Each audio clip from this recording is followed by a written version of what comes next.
Les nouvelles mesures concernant les travailleurs immigrants temporaires font très mal au secteur manufacturier au Québec. Il y a des dirigeants d'entreprises qui font une sortie pour réclamer des changements à Ottawa.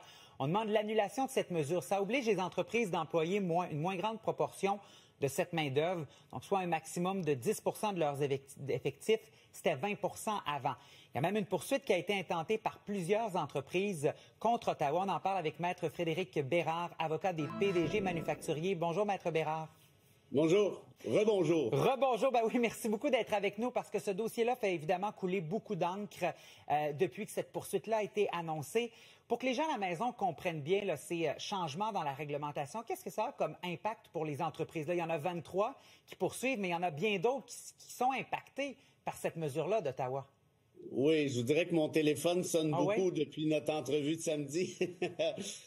Écoutez, les impacts, je ris, mais c'est pas drôle du tout. Hein. Les impacts sont catastrophiques, en fait, hein, parce que de 2021 à 2024, le fédéral dit aux entreprises québécoises, allez-y, les travailleurs temporaires sont là, voici les nouvelles règles. Gênez-vous pas, il faut pallier à la pénurie de main-d'œuvre, il faut que vous respectiez vos engagements. Et il faut pas oublier que c'est une main-d'œuvre qui, très souvent, est spécialisée, est une main-d'œuvre pour toutes sortes de raisons qui est moins disponible au Québec, par exemple, des soudeurs colombiens. Ce qui fait que ces entreprises-là, donc, ont sauté dans le train du fédéral et ont dit, parfait. Et ça faisait pas nécessairement leur bonheur, entre guillemets. Pourquoi? Parce que c'est beaucoup plus cher faire appel à des travailleurs étrangers qu'à des travailleurs québécois, évidemment. Mais ces entreprises-là n'avaient pas le choix. Donc, on suit les nouvelles règles du jeu du fédéral.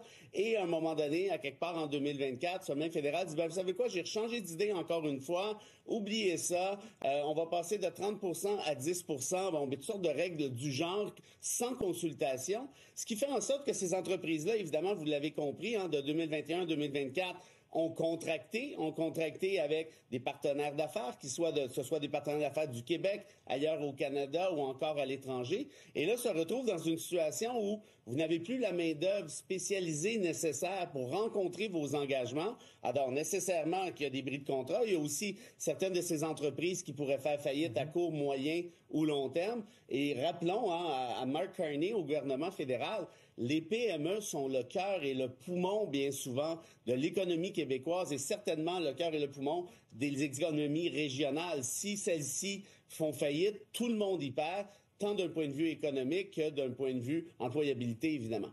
Donc, il y a ce recours de 23 entreprises. Vous dites que votre téléphone a sonné beaucoup, donc l'idée peut-être germe dans la tête de d'autres PDG d'entreprises manufacturières, par exemple? Oui, je ne peux pas rentrer dans le détail. Secret professionnel oblige, évidemment, mais tout ça pour dire que les 23 entreprises pour lesquelles j'ai déposé le recours, là, il y a X temps, c'est très symptomatique d'une situation qui est globale au Québec, qui est propre à plusieurs autres industries du genre. Et on ne parle pas d'industrie agricole ici, on parle plus d'industrie en tout autre genre. Et celles-ci, donc, se retrouvent dans une situation où elles sont simplement incapables de respecter leurs engagements. Puis, je précisais ceci, il y en a plusieurs qui disent, oui, mais pourquoi on n'engage pas des employés québécois, des travailleurs québécois? Je le répète, ce serait le souhait de ces entreprises, mais elles en sont tout simplement incapables parce que cette main-d'œuvre n'est pas disponible. Et pour ceux qui disent c'est du cheap labor, attention, moi j'ai vu les chiffres et on parle pas de cheap labor du tout quand on parle de 30 à 35 $ de l'heure. Là. Et ce matin, on voit Manufacturier Exportateur du Québec qui dit on pourrait peut-être y aller avec une clause grand-père. Est-ce que c'est une solution que le gouvernement pourrait prendre rapidement pour stopper l'hémorragie en quelque sorte? Oui, absolument. C'est une excellente proposition. En fait, nous, c'est suggéré aussi globalement dans la procédure parce que n'oublions pas qu'il y a une hémorragie actuellement et on en voit seulement le début. Donc, si le fédéral décide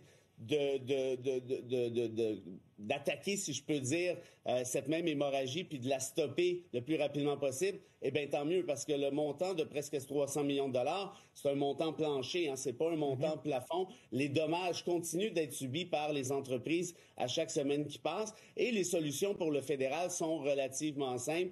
Ce qui vient d'être proposé, à mon avis, une excellente idée d'ailleurs. Maître Bérard, merci beaucoup d'avoir été avec nous. À bientôt peut-être. À bientôt, bonne journée.